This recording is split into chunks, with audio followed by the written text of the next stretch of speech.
Hello, friends and fellow collectors. It's Andy Drifter here. It's Monday, which means it's time for my weekly edition of Card Show Pickups. Starting off with a 2014 Topps High-Tech Auto of 2018 MVP Christian Yelich. This is an autograph that I have been pursuing for a minute. Not this specific card, but I've always wanted to add a Yelich auto to my collection. In 2019, he damn near won the MVP again. He finished runner-up that year. At the end of the 2019 season, he was considered a top 5 player in the league. And then after that, for a couple of reasons, his production just fell off a cliff. Now, this year, he has bounced back. He is far from his MVP form, but he's putting up some nice stats. 19 home runs, 75 RBI, 20-plus stolen bases to go along with an OPS of over 800. The Brewers, they have a comfortable lead in the NL Central. They are up by 6 games over the Cubs. Their magic number is 1. Yelich has appeared in 4 postseason series, sporting a batting average of 200.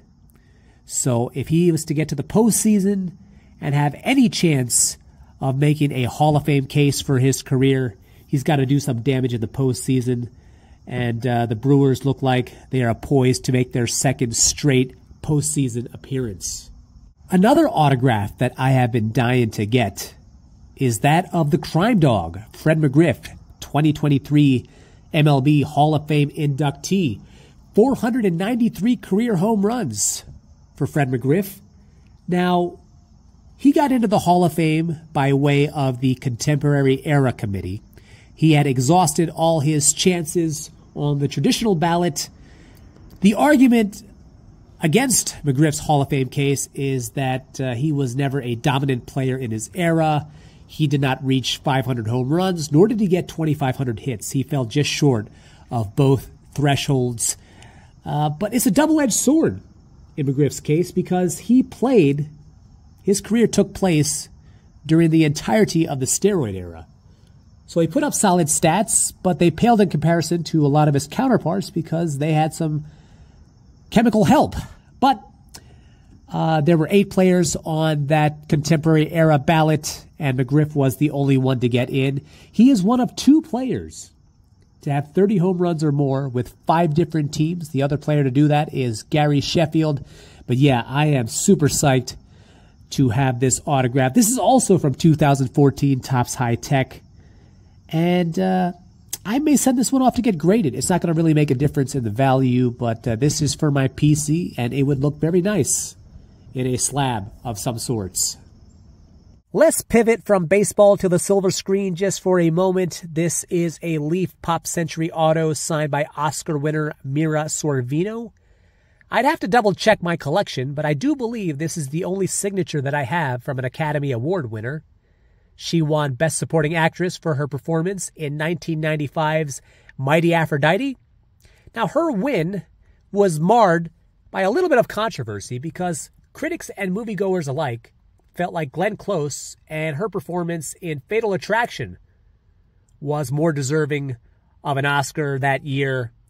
Little bit of movie trivia for you. Glenn Close has appeared or has received the most Oscar nominations without ever winning. Mighty Aphrodite was a Woody Allen film. I'm not a huge Woody Allen fan, but I did really enjoy this movie.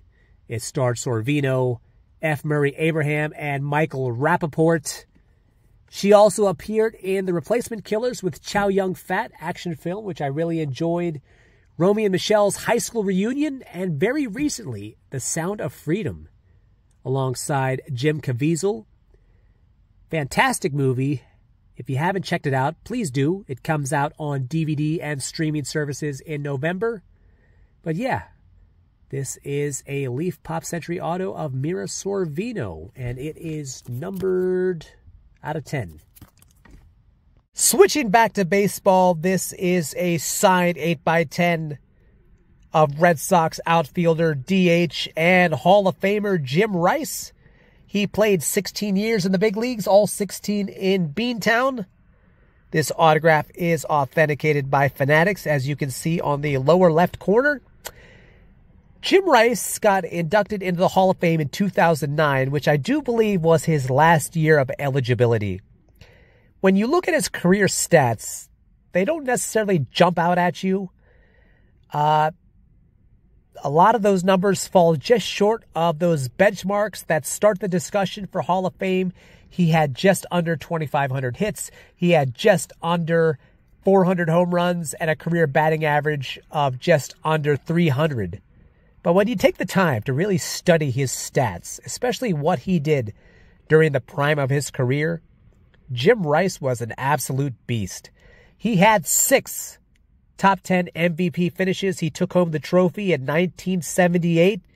3 home run titles, 2 RBI titles, 4 times in his career. He had over 200 hits. So yeah, he is well deserving of a spot in Cooperstown. He never won a ring.